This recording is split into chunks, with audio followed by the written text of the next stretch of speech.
Val Kilmer, R.I.P. King, once talked about how weird Hollywood executives are about westerns. Studios keep insisting that nobody actually likes westerns anymore, but then somebody actually makes one, it turns out great, audiences love it, but then Hollywood immediately goes back to, yeah, but nobody really likes westerns. You'd think movies like Tombstone, No Country for Old Men, Hell or High Water, Sicario, all of these post-death of the western hits would have taught them something, but nope. I bring that up because every time somebody talks about superheroes now, they love comparing them to westerns. People are tired of the genre, it's over, superhero movies are dying, you've heard it all before. And to be fair, I can agree with the general premise. Genres get stale, industries pivot, tropes get overused, and yeah, this year, 4 major superhero movies hit theaters. 2 of them flopped hard, and the other 2 lived in that not terrible but could have been better zone. Factor in the looming threat of Avengers Doomsday costing the GDP of a small country, and you've got people ready to declare the end of the superhero era. But hold on, is the genre actually dying, or is something else going on? Because here's the thing, superheroes seem to be doing great everywhere except on the big screen. Just look at video games. Dispatch became everyone's favorite new thing practically overnight, and you can't say, well, that's barely a superhero story, it's more of an office drama. No, it isn't.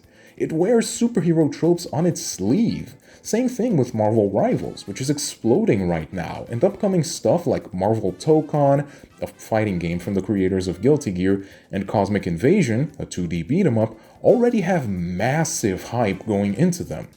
Comics are struggling, sure. Marvel and DC are getting obliterated by manga, but historically, superheroes dominated the medium for almost a century.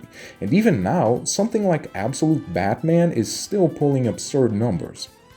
So, why does a superhero game like Dispatch soar while a superhero movie like Fantastic Four can do everything quote-unquote right and still disappoint? I don't think it's the heroes themselves. I think it's the formula.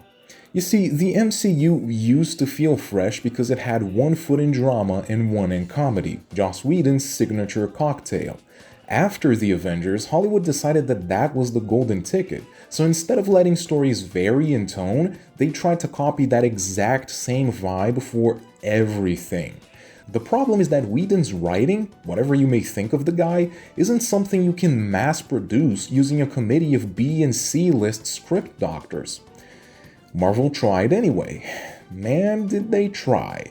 And for a while, people didn't really care because they were too excited to see Thor, Hulk, and Black Widow on screen, even if their movie versions aren't nearly as interesting as the comic counterparts.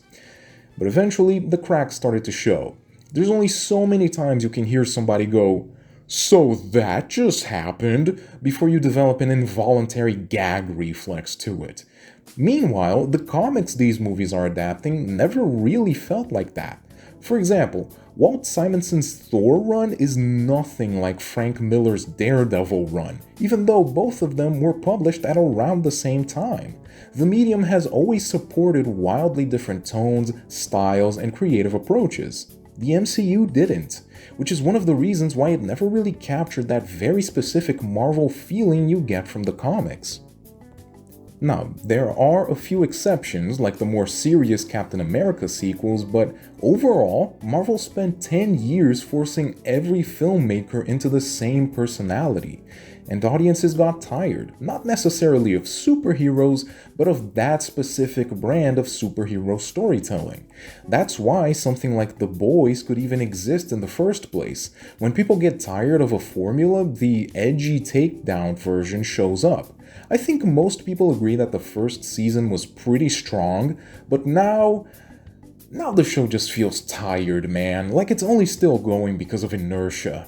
Now compare that with Dispatch. That game understands superhero tropes, plays with them, respects them, and twists them without ever feeling bitter or smug. It has actual affection for the material, and that makes it way more palatable to general audiences. People aren't burned out on superheroes, they're burned out on superhero cynicism and superhero sameness. You can see it in the numbers. Dispatch is about to hit 3 million copies sold, hitting its 3-month sales goal in just 3 weeks. Marvel Rivals is massive. Smaller superhero projects across different mediums are thriving, but only when they actually try something new, or at least stop doing the whole MCU quipathon. So no, I don't think superhero fatigue is real, not in the way that people are saying it.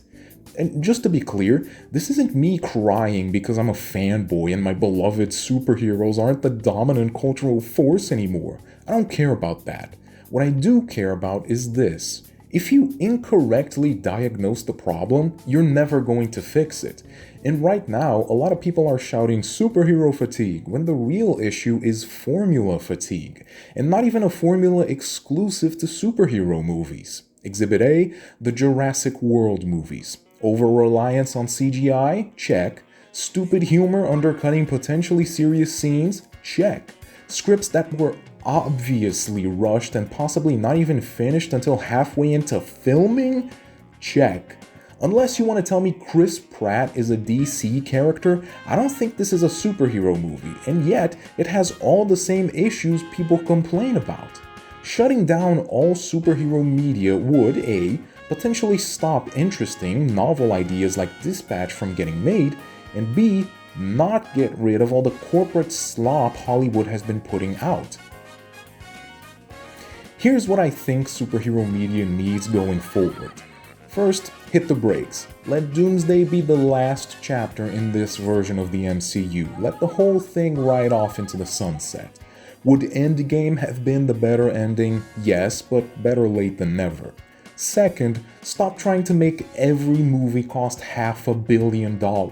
It's insane that Superman made over $700 million and still can't be considered a massive hit. Chainsaw Man and Demon Slayer had such large profits because they didn't cost so much to make. Lower budgets force creativity. Third, no cinematic universes for a while. Just make cool, standalone, stylistically unique projects. Stuff like Batman Ninja, Clayface, Tokon, whatever. Variety is oxygen. Fourth, after about a decade, then you can try this whole thing again. And this time, let writers and directors have actual creative freedom, let each project have its own tone, and for the love of God, let scripts get finished before you rush into production. If studios do that, superhero media will be perfectly fine. If not, then yeah, superhero movies really will go the way of the Western, a genre that isn't so much dead as much as it is mishandled by people who just don't understand it. Anyway, that's it for today's video. If you enjoyed it, please like, share, and subscribe so you don't miss what's next, because next week, we're starting off our Christmas marathon. All throughout December, I'll be doing what I did for Spooktober, except now it's themed around the birth of Christ.